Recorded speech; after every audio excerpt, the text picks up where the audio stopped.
Welcome to Golf in the Cosmos, where physics meets the fairway and the universe takes a swing at your mind. I'm Kevin, and we got Miller here. How we doing? Doing well. Good surf today. A lot of high surf advisory in SoCal right now. So Yeah, I'm glad you got out there, man. I was a little too busy today, but it was good. I went the day before. It was so good, man. Yeah, gotta love dude. summer, man. Summer golf, summer surf. You know. No, Sunday was fantastic. River Jetty is, quite the escalator there. But yeah, surf golf life in max peak right now. That's for sure. But no, and coming off the last major, it's been a good time, I think, for the golf guys out there. Yeah, I mean, how can you not, still be thinking about that Open? That was just a crazy Sunday for Ryan Fox to birdie that 18th hole took a lot. It really showed he deserved it. He didn't want to go to a playoff. He hit a perfect drive, bombed it. Honestly, 3 perfect shots in a row to win that thing. It was impressive. Yeah, birdie on 18. That's the stuff of dreams right there. I think also his story is different. 37 when he made the tour. Kind of, not somebody would have called a prodigy from New Zealand. But yeah, no, he, in the past 14 or 15 months, he won Myrtle Beach. Then he won the Canadian with a 4-hole playoff at Sam Burns, I think. And then comes here and wins the Open. Magical run. Ryan Fox, man, it really, talk about a magical run to win the last major of the year. And I'll be honest, I was watching closely Thursday, Friday, thinking I was going to get one of my horse, get a horse early. You had the Kalshi setup too. You kind of had the top dogs, and we talked about that 7 to 9 players in the mix. But Fox was tied for 52nd after 36 holes. He comes out of nowhere shooting 62 Saturday. And then you're thinking, okay, he's going to do what the rest of the guys did that shot that, where they just kind of go flat after. That kind of seemed to be what was happening. But no, for him to come out of nowhere on Saturday, and I'm thinking, okay, Burns is up by 2. He's not going to get 2 back on Burns. And Burns, what a choke artist, Sam Burns. My gosh. I saw a funny tweet that they're like, I would let Sam Burns take my girlfriend out on a date because he's not a closer. That's brutal. Sam Burns is due. The past 2 majors, he's essentially been at the top of the leaderboard, led into the final day. Another collapse. He's due, but clearly some of a learning curve still. It was Ryan Fox's day though. Enough on Sam Burns. It was a beautiful moment. His celebration when he made the birdie, and I loved hearing him after. He was shaking, taking that 12-foot putt. I didn't think he was going to make it too. We were talking at the time. I was going to a playoff. Right. We were thinking playoff for sure. Yeah. Yeah, he did. It would have been Cam Young. Wasn't Cam Young on the range for 3 hours? Yeah, almost 3 hours. Yeah, he's waiting. I was glad though, because I think it's just unfair when the guy who goes out early has no wind, shoots super low, and just steal. It's just one stroke. It wasn't enough to steal it like that. That a guy, Fox had a big enough of a lead. He's playing late in the day. Yeah. The wind picks up, and he's still able to close. And that's it was.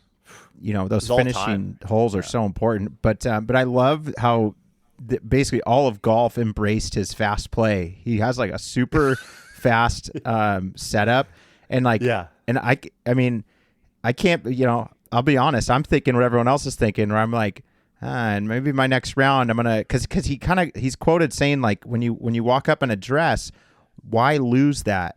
Don't lose that good setup, because what happens to a lot of people, probably myself too, I'm there, I set up, and then my brain starts turning on, and I go, okay, do this, and your setup just becomes crappy from that point, and then you just do a poor swing. So everyone's thinking of trying it, walk up, okay, and pull trigger, just pull trigger. Yeah. Why not? Why not just try to pull the trigger faster like Ryan Fox? I agree. I think the muscle memory Um, the longer you wait, the more twitching, the more the muscles aren't ready to fire. But yeah, I mean, dude, like, I mean, he should talk to Patrick Cantlay, like. I know that guy twitches like a bunch, and he can't pull the trigger. Who's the other one? Harmon too. That guy can't pull trigger.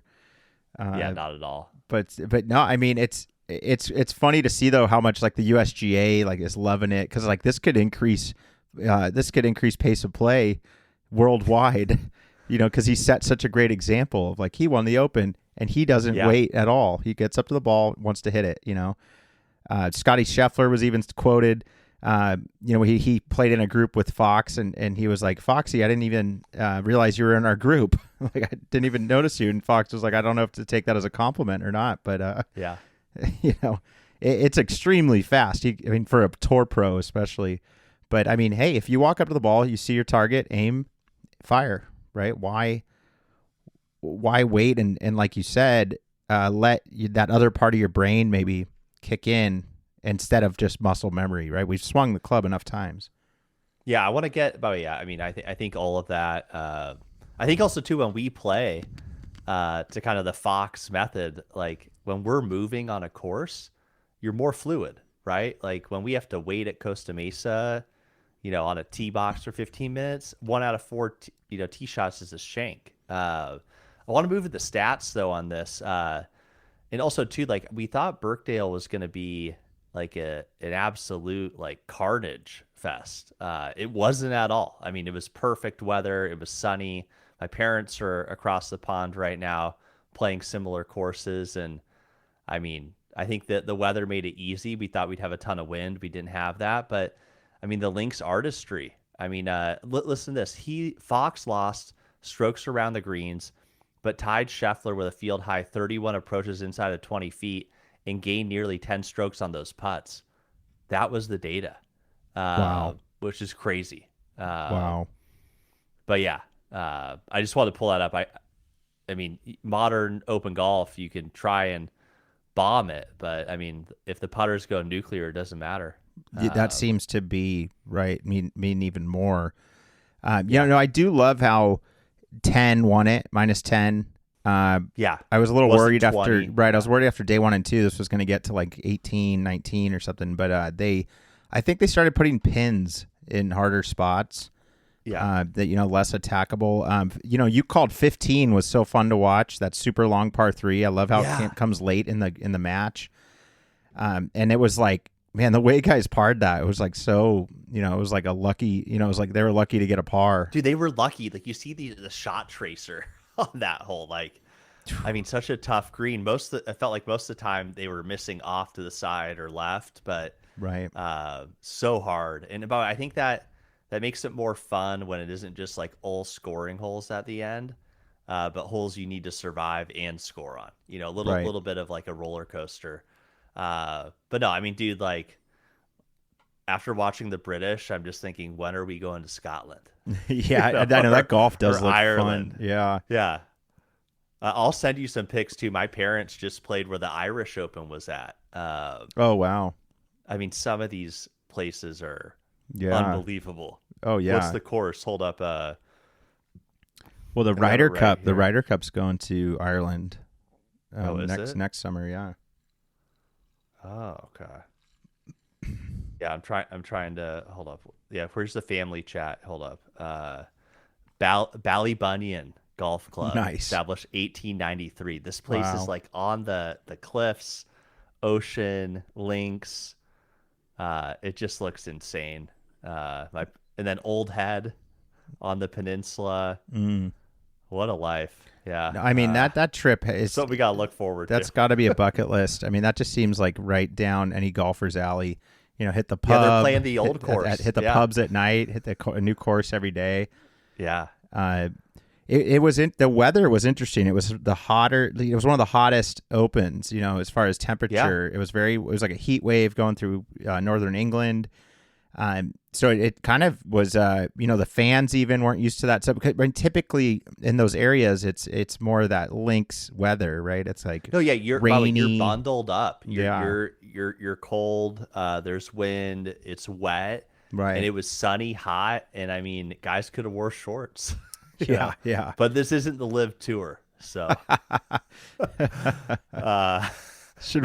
that, yeah. Should we move to our next topic?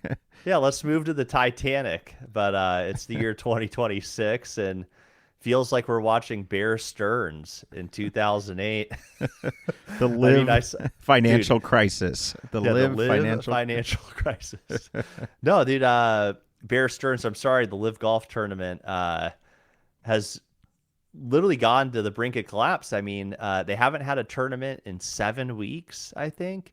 And then their player champion, or the championship, right? I don't know what they call it, the finals or whatever. Yeah. Which, by the way, is like a team event, and again, is all about the team kind of dynamic. And then their franchise's positioning has a 5% chance of going forward from sources. Like the $40 million purse is essentially off the table when they're raising $350 million. But no, the LIV financial crisis is hitting fever pitch. Yeah, it's going to get bought for pennies on the dollars, or it's done. Well, there's a player on LIV. The players are making an exodus, if you will, right? They are the younger guys are saying, well, if I play another year, I just continue the suspensions. They're all going to try to take kind of a Patrick Reed route back in, get onto DP World Tour. Yeah, take care of serve that suspension. Gain enough points to play into DP World Tour events, play their way back. But, it set them back a little bit. Hopefully, the money gives them a cushion so that, they can keep playing golf, because it's expensive to try. Yeah.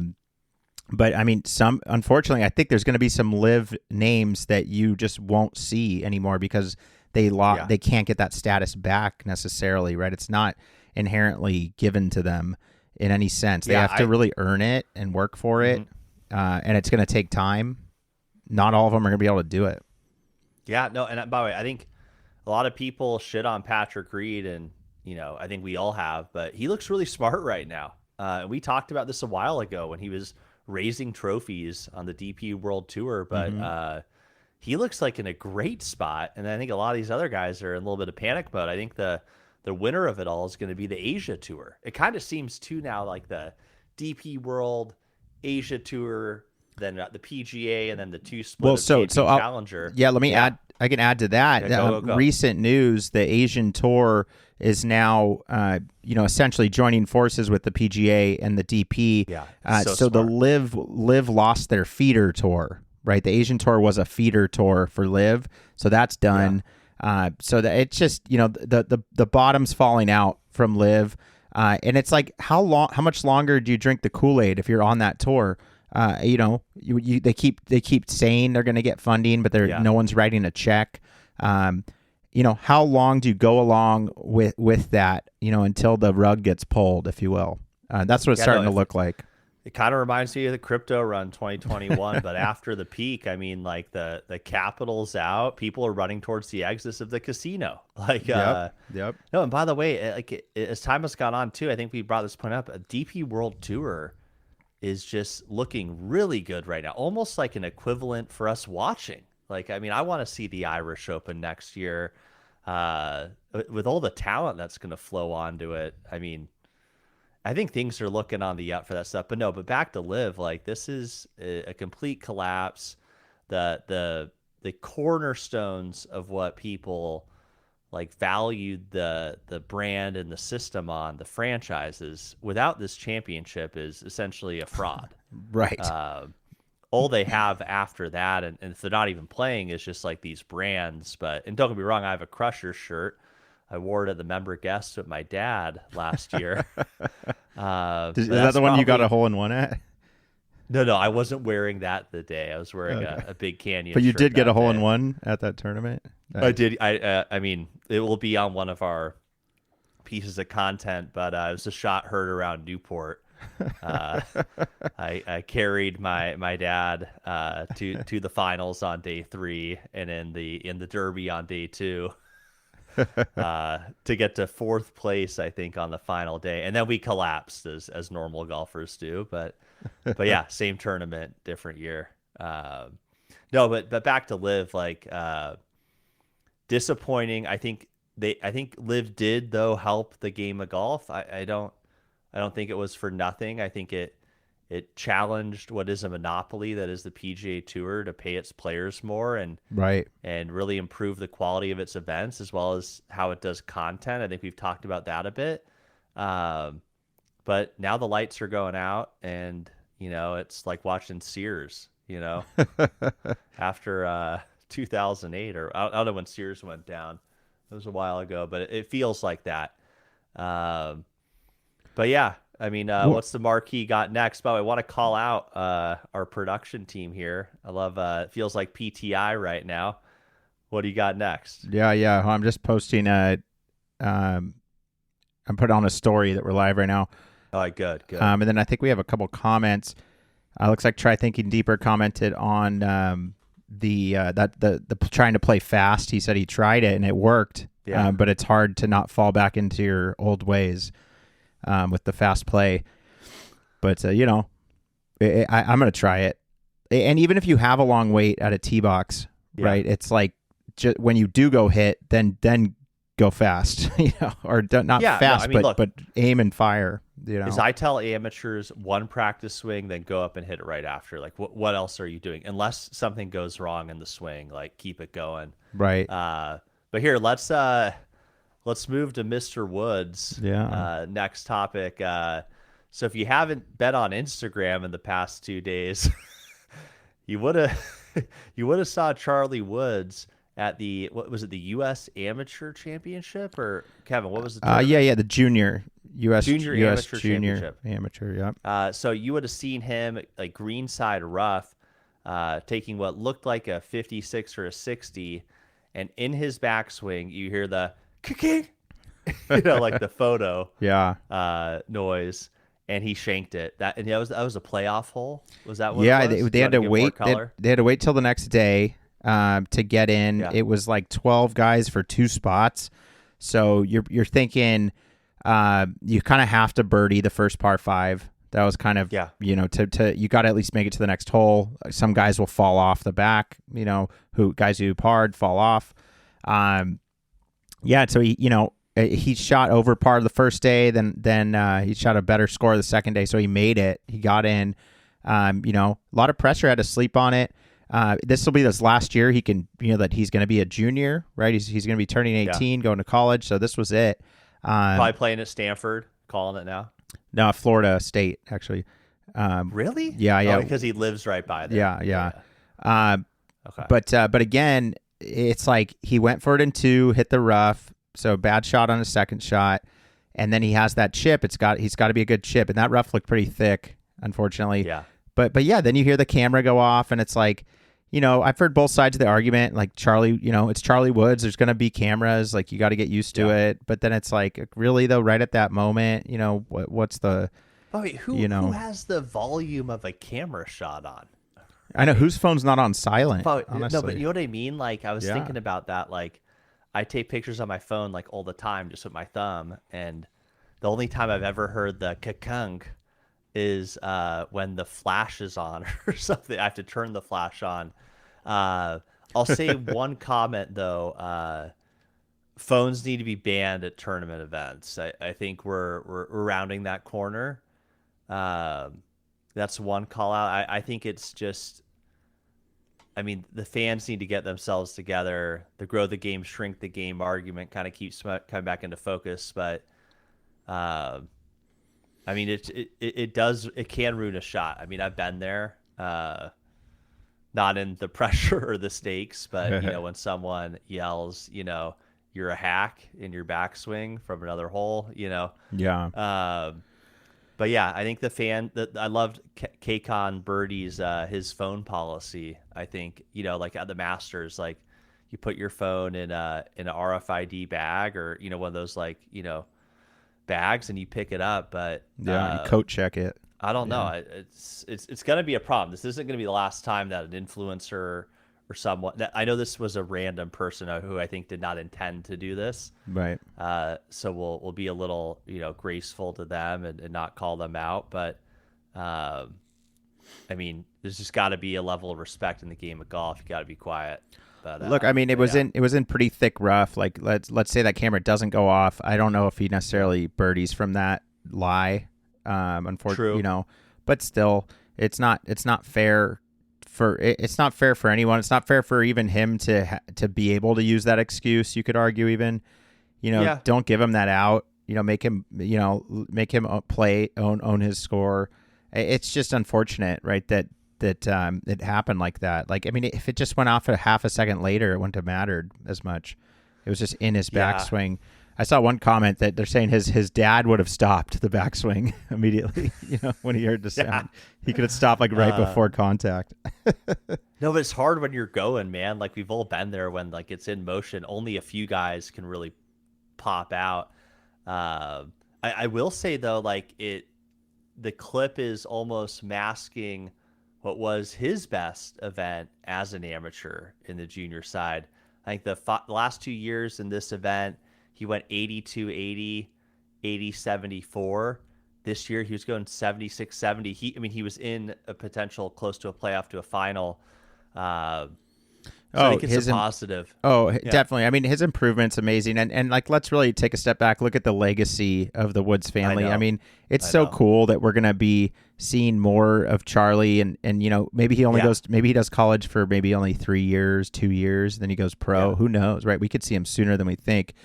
Charlie Woods could be on the tour, sooner than we think, right? But I mean, even the whatever tour it is, if he makes the PJ or not, I mean, he has, fortunately for him, we all are sons of fathers, but I mean, the shadow is large, unfortunately, on this one. Well, he's going to always have high expectations. I hope it doesn't crush him, but I mean, no, I think he's playing a lot of golf, and I think he has probably the right resources around him.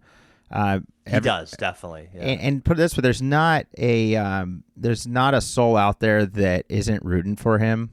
Like he has, true. Right? Like everyone's on his side. No one's against. You can say what you want about his father, but Charlie, it's like he didn't do anything wrong. He's just he's living in Tiger's shadow. But I swear he's about to make his own. I hope so. I think it's just he's about to step up. It'd be like the future. Same if Tom Brady's son played football. Yeah, I mean it's. I don't know. It's just it's hard when you go behind the GOAT. It's not like your dad won one or two majors, right? You make the tour. It's not just dad, like a familiar last name. Oh, I think I heard of his dad. No. Yeah, like we see a lot of players in professional sports, like the World Cup recently, where Erling Haaland, his dad was like a player on the Norway team, right? And then now, obviously, Erling Haaland is like a star of his own, but like Michael Jordan's sons did not go far in basketball. Right. And I just think it's hard when your dad or mom is the GOAT of their craft, and hopefully he can kind of carve out a spot for himself. But I definitely have some sympathy, and I hope he just has fun. But yeah, I don't think he'll be where Tiger Woods was, just statistically. Well, right. I mean, you wonder, how far he could go, what he's capable of. I just think it's cool to see, possibility, even to think about. We want to be rooting for him. I get where you're going with it. And then his dad now is 50, so we might see him on the Champions Tour in the next few years. Do. I love seeing Michael Block on the Champions Tour. He's playing in the Senior Scottish Open. I think that is next in 2 weeks. And then I think he's getting into more Champions Tour events. Dude, it's good. I love it. Shout out to Michael Block. Can't wait to see him at the Hogue next year. Which, by the way, the Hogue is becoming a major or something. Yes, correct. Yeah, dude, it's one of the majors. It's going to be all time at Newport CC. Yeah, with Freddie Couples and Michael Block. Yeah. What's his name? Bernard Langard. Dude, I'll be honest. Like I used to not really pay attention to the Champions Tour, and now no, not at all. Maybe it's now that I'm aging. I'm starting to gain a real big interest in it because it's the names we know from from when we were younger, who are playing on that tour. So it's almost like I'm more interested in that tour. Soon I will be almost. It feels like. I mean, dude, like, what's his name? Cabrera? Is it Miguel? Angel Cabrera. Angel Cabrera. Isn't he like having like a record-breaking run over the past few years? Oh yeah. I mean, some of these guys really peak out in in that over 50 age. It's interesting too to watch the guys that are kind of freshly 50 dominate sometimes because they have like such a longer drive. At a certain point, the guys kind of have to bow out. They got to figure out when is Phil did, right? Didn't Phil win 3 or 4 or something? Or well, then he went to LIV. He probably could have kept doing that if LIV didn't come along. So wait, hold up. He's kind of gone silent about it. Did you ever?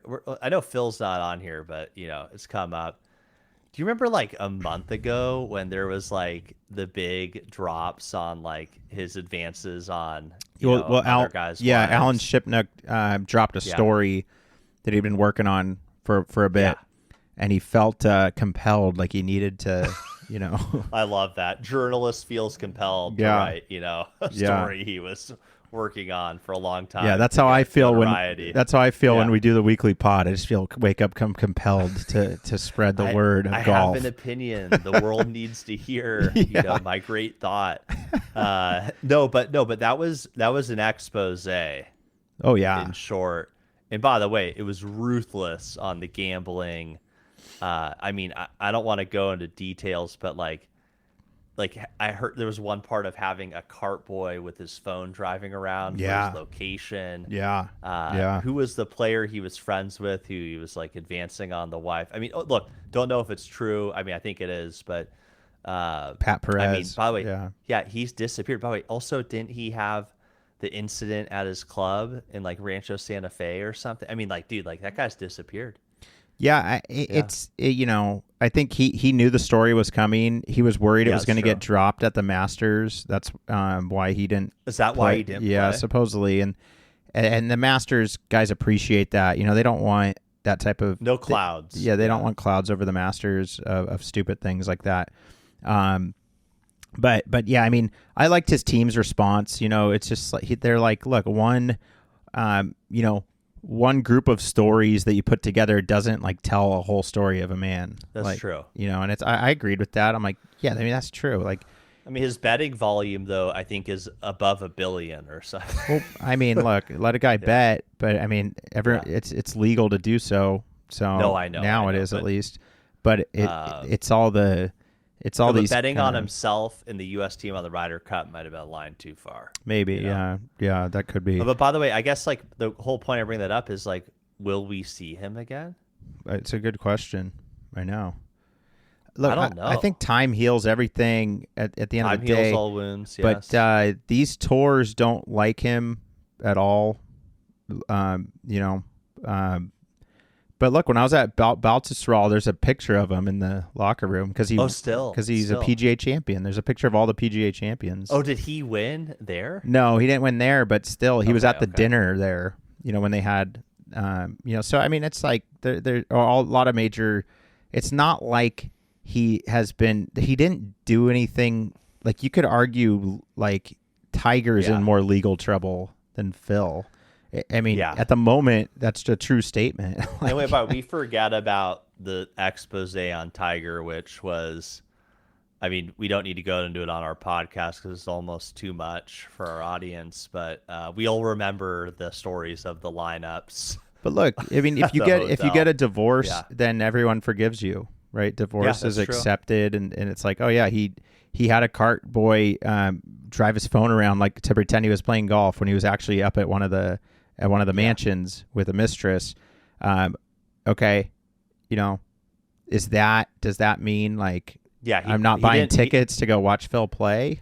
Like, yeah, I mean, it's not like he murdered anyone. That's my point. It's just infidelity. His wife, I think, is still backing him. So well, look, we'll leave it at that. Yeah, no, but it's a good. It's all yeah. ties together. The Woods family legacy. Phil is a major. If you didn't have Phil, you don't have the same rivalry. That true. grew with Tiger. So. Well, and Phil did win against Tiger a bunch. I mean, definitely Right. Tiger, I think, won more lifetime, but Phil likes to joke if you talk to him that I think he held the record second half of the career. I don't know the stats on that, but he has some math of how, halfway through he got more wins than the first half. Right. Right. But no, let's speaking of sandbaggers and scoundrels, let's move on. Okay. Next subject: sandbaggers beware.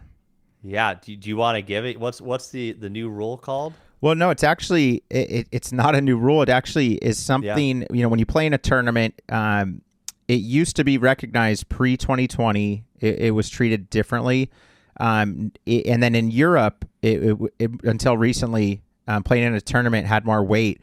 Now everyone's following the world handicap system, and it actually affects it a little bit less. Now there is. And so it actually doesn't affect. So tell me that. So sandbaggers, if they lie about their handicap and shoot really well in a tournament, it weights more, right? It does not. It used to actually. So it doesn't weight more, right? But the exceptional score reduction, it actually doesn't matter if it's a tournament or a regular round. Yeah. But if you shoot 7 to 9.9 strokes better than your handicap's going to immediately drop by 1. It's going to immediately adjust regardless of your last 20 scores. If you shoot 10 or more strokes better than your handicap, it drops by 2 immediately. So that's the exceptional score reduction. So sandbaggers beware. Your handicap will start ticking down. It's going to catch up to you. But it's a point of contention. Right. I mean, what do you see happening out there? No, I just well, look, I'll say this. It happened to me after we played Pechanga. I think I definitely dropped a stroke the next day after shooting 82 there. No, but I guess why I call it out is that you play a lot of member guests and you're playing net. I mean, you're doing scotch, you're doing best ball, and then you just add them all up on the final day. But there are guys at certain country clubs who are the guests who act like they're regular golfers, have an 18 or a 14 handicap, and they go out and shoot 79, and it's no, you don't, but right. No, I guess the point is that there are people that buffer or boost their handicap and before these events, especially. And you can tell, and again, the club I've played with, which I won't name, they look for that, they're looking at your handicap recently, past few years. They want consistency, so that if someone does win the net, it's a true win. And so look. I don't know if you want to look cheated. this. I don't know if you want to look this story up, but there was recently a guy in a pro-am, major, a real event pro-am, that they took away his trophy. Really? They found 2 names from the same area. I believe it was Utah. Pro-am golfer. Right, I don't know if you want to read that article or a summary of it. Josh Howell and professional partner David Kocher won the amateur X3 division by 9 shots in early June. Social media investigations allege Howell sandbagged by competing with a fake 5 handicap just before the event. They conducted the review, disqualified, and awarded the title to the other team. But that's it, man. That's what I'm talking about. That happens. But you know what they did? They found his name, Josh Howell. They found another name with, another person with Joshua or something, Howell. Yeah. And then they found his, he's a +1 or whatever. They found his true handicap. And then the one he entered that tournament with was just created a month before or something. It was total. See that shit? They should have seen through that. Total rig. Usually when a good club is doing it, you submit your handicap number. You have to have a certain amount of rounds played, certain amount of history. But I think we got to you don't want to get robbed by sandbaggers if you actually win a member guest or a non, PGA tournament. Again, for common players like ourselves, these are the majors. It'd be like the Costa Mesa City champ. By the way, we'll get that in a second. When I played, was it last year or it may have been 2 years ago? I played with a guy who I was a 12 or something. I think I was an 11. You know, like Costa Mesa only gave a certain amount of strokes, but another guy said he was a 12. And day one, the guy shoots like 80. I'm like, are you kidding me? Like I shoot like 92. And then the best part was like, and it was this young athletic kid who's bombing at 320. Next day, I fucking beat him straight up and like shook his hand on the final hole. I was like, you're not a 12 handicap, and then walked off the green. Like, fuck you. Like, you know, but he ended up having some mental issues. No, but he had like people following him, and you could tell he was a hack. You know, he was lying. He was probably like a 7 or a 6, you know? Yeah. But yeah, the 80 on Lagos, I was like, my ass, you know, you're my handicap. Look, you know? I mean, look, lie about your handicap all you want, but if you're going to enter tournaments, I mean, I take it the same as like straight cheating, like dropping a ball out of your pocket. If you're going to lie about your handicap and enter tournaments against everyday folk like you and me, and go in there and think that you're pulling a fast one on us, it's like, you know, and I'm not saying too, like, you don't like count up your bad rounds, or, you know, maybe kind of like play a little lazy into the final few rounds, and, you know, but you're moving from like a 14 to a 14.2 or something, you know, but to make a separate account. Well, look, remember that the handicap, the highest score you can get is like net double bogey anyway. So even if you get a 12, it's still not going to raise your handicap too much. It's just the equation's made to work. It works. I mean, that is what we pay for. And I mean, that's what we all pay. You know, remember in that video that got a lot of views. I mean, we're paying $60 here, $20 elsewhere, but we're paying as a combined group, you know. Yeah. So just 9 put in digits a year to have a math equation. And remember, when you're playing golf, you can pick up. Like, I used to think you had to hole out everything. That's not true. You can probably, hold up. Can you say that to our members on this EPGA that you're allowed to pick up? I mean, we like watching the 11s and the 13s. Look, are you sure? It's for your handicap, right? If you have a bet going or something, you know, that's on stroke play, you probably don't want to. That's what I'm waiting for. You probably don't want to pick up. So I mean, that's the difference. Not everyone. But let me ask you this: on one of our tournaments coming up, I'm shooting a bad hole. Just say I'm gonna take a net double. No, you can't do that if it's for a tournament or betting. No, but if you're just out playing golf, the handicap equation allows for you to just mentally move on. We're not playing stroke play, right, on the money. Yeah. Then the handicap equation is not gonna be affected. No, I know. I'm more messing. You're with allowed to, though. It's my point. I feel like in our group we add them all up. And yeah, I mean, that's fine if you have a game that you're playing or something. But for me, I play a lot by myself, where I used to. Yeah. And it's like, maybe I would have been better off just kind of moving on, you know, to the next challenge. Right, well, so I don't want to beat a dead horse, but I think it's great that they caught him. And like, fuck you, Joshua Howell. You know, get the fuck out. Yeah. And if you're gonna steal a local champ from some boys who played like their best round, like, I'm glad they caught him. Like, we need more of that.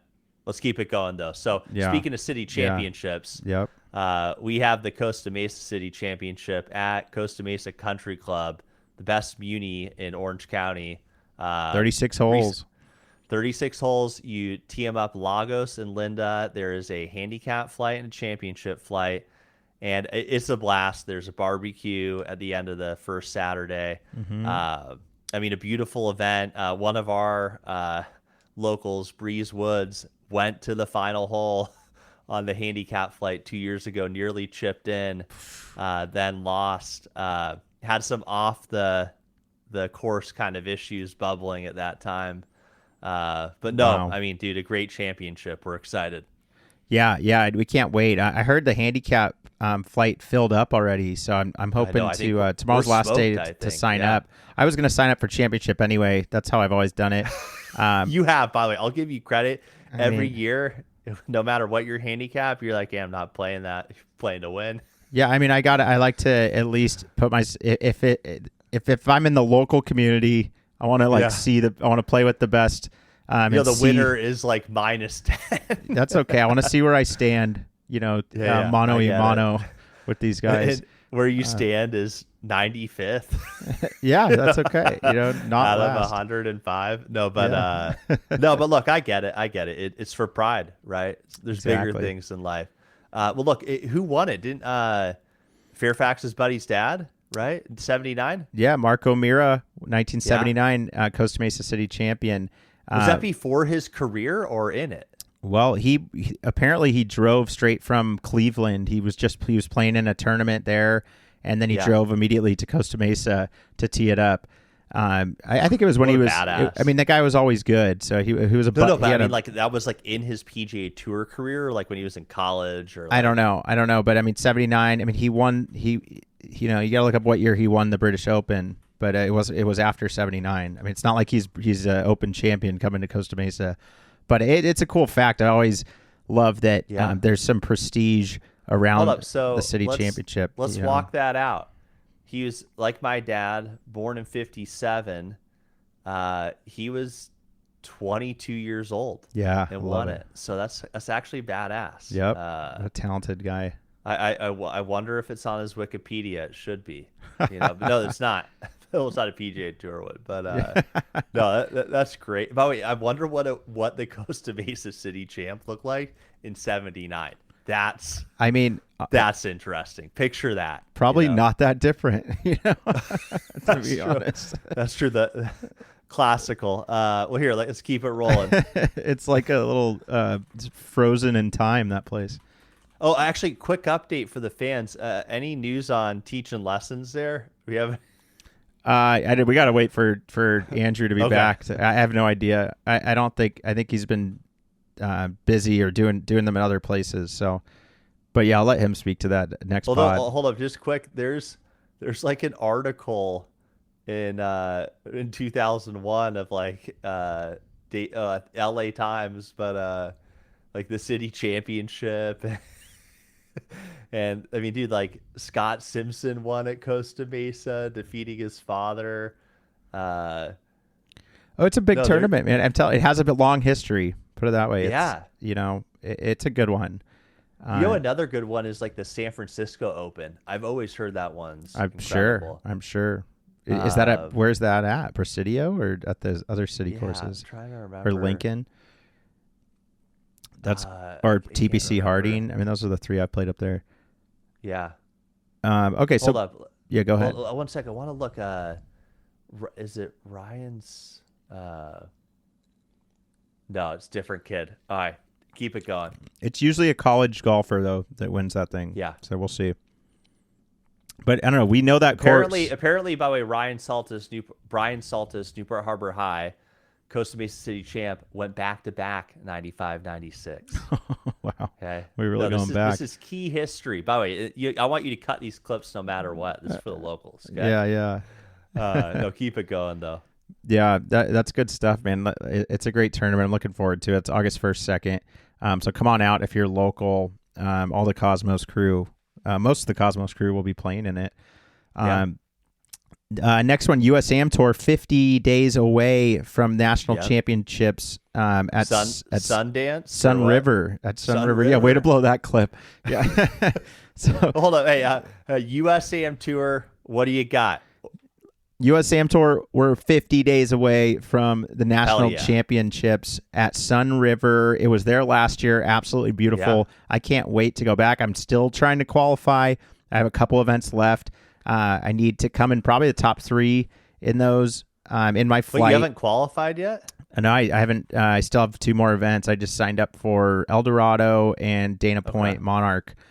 Dude, this place looks sick, by the way. Sun River Resort. Oh, it's beautiful. It's awesome, man. 3 courses. Oh, my God. No, but even just the fucking lodge. But you stay at the River Lodge or the main lodge? The main.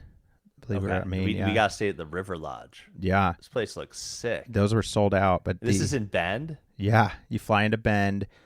US Am Tour National Championships. If you know, you know. It's a good time, man. 4 rounds in a row also. Like, when else do you get that type of experience? Playing four competitive rounds in a row, adding all those together. It's like it'll crack you. If you can't handle that, just the fatigue alone, right? It's a great test of golf. And I think I learned a lot last year, like experience-wise.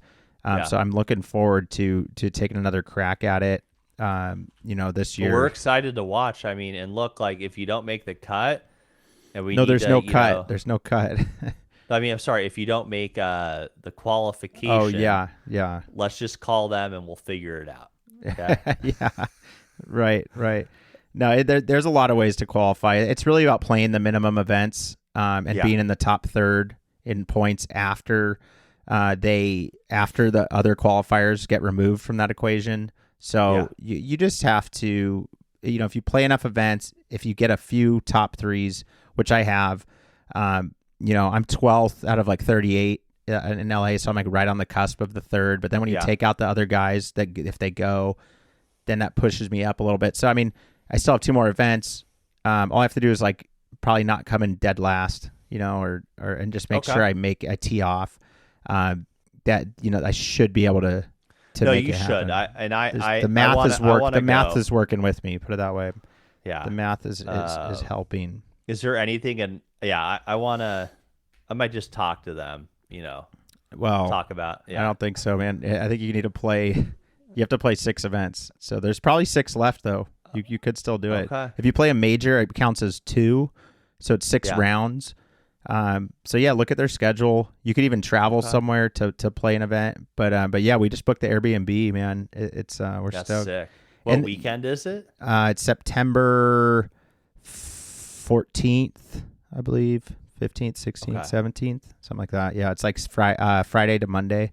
Friday, Saturday, Sunday, Monday rounds. Okay, nice. But dude, you want to know the cool thing about Bend? There's a river. The Deschutes River that you can surf, and it's so hard. I only tried it twice. I was borrowing a board. I think I'm going to order an Amazon board this time to the Airbnb so I can try it like unlimited times. The water's cold.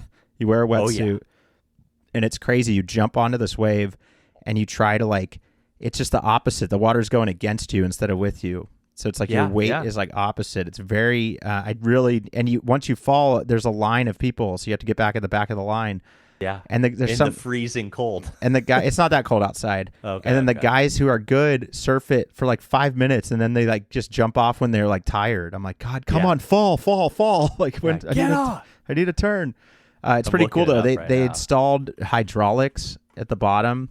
Oh, they did in the river? Yeah, and they made it you're not allowed to you're not allowed to wear a leash anymore. Someone's leash got caught. It's a whitewater park. Yes. Dude, you're right, they did. Someone's leash got caught in hydraulics and they drowned, so no more leashes are allowed. Wait, really? Yeah.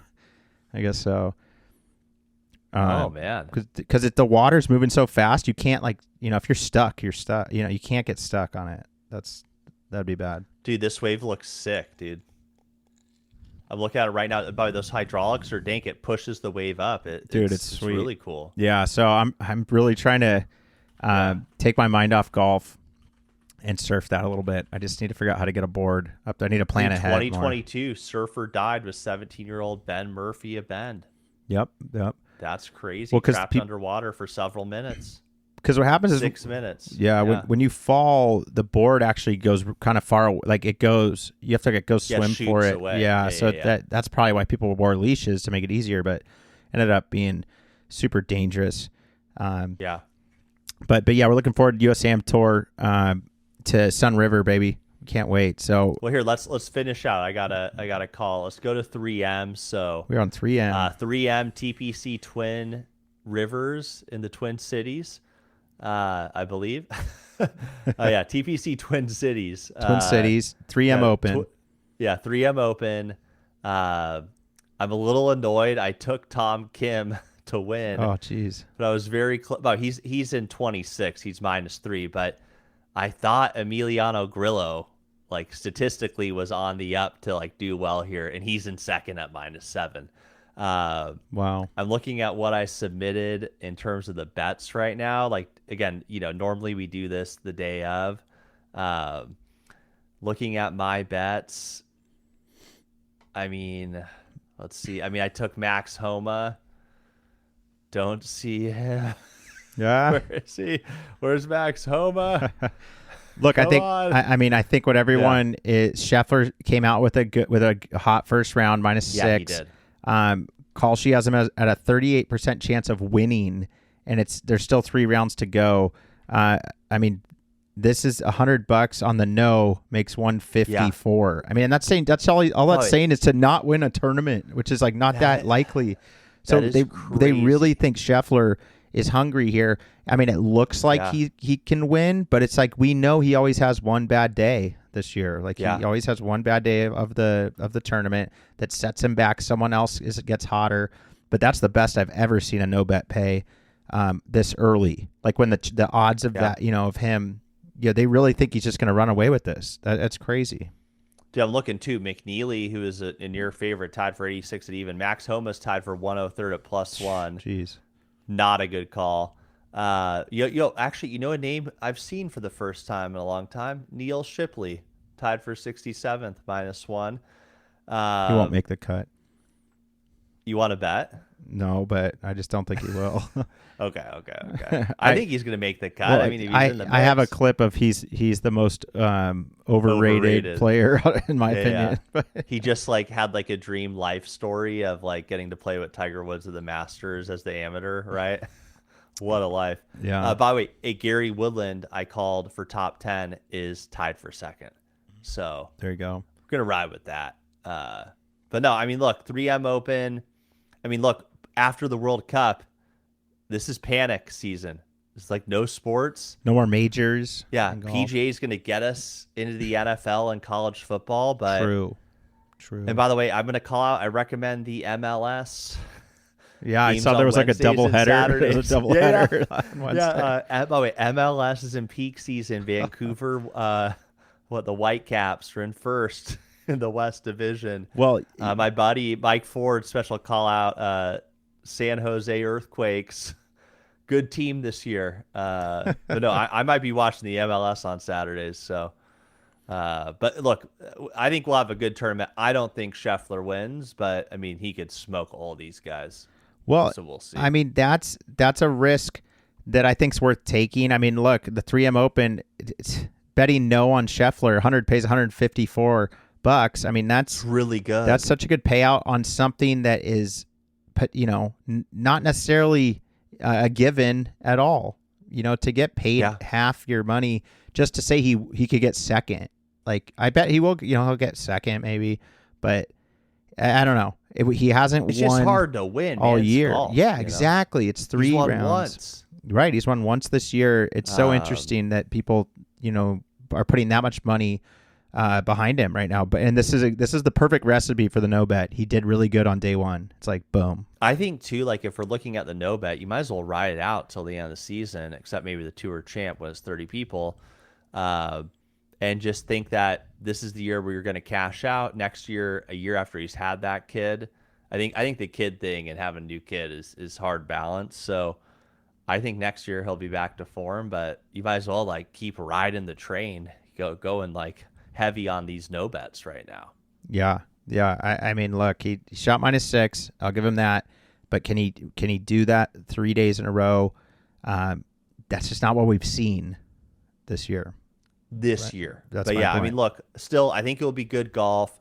It's going to be beautiful weather in the Twin Cities, beautiful course in Blaine, Minnesota. So with that, we'll leave you to the 3M Open.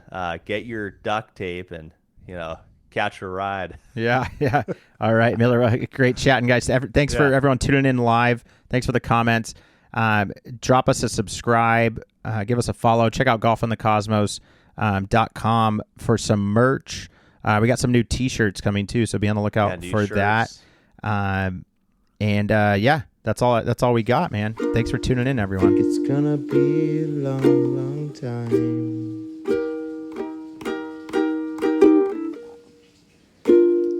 Be a long, long time. Rocket Man.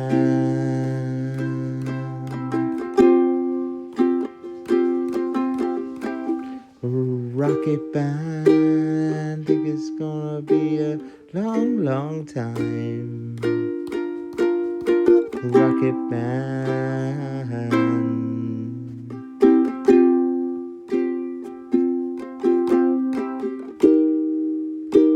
I think it's gonna be a long, long time.